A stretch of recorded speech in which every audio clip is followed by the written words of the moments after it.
The National Weather Service has issued a severe thunderstorm warning for the following Georgia counties: Dodge, Telfair, and Wheeler. Effective until 3:50 p.m., the National Weather Service in Peachtree City has issued a severe thunderstorm warning for southeastern Dodge County in central Georgia, central Telfair County in central Georgia, central Wheeler County in central Georgia, until 3:45 p.m. Eastern Daylight Time. At 3:05 p.m. Eastern Daylight Time, a severe thunderstorm was located near Milan, or 11 miles east of Abbeville, moving east at 35 miles per hour. Hazard: 60 miles per hour wind gusts, and $size hail. Source: radar indicated.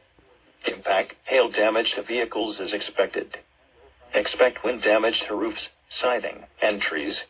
Locations impacted include McRae, Alamo, Helena, Milan, Scotland, Towns, Accord, Spring Hill, and Little Ocmulgee State Park.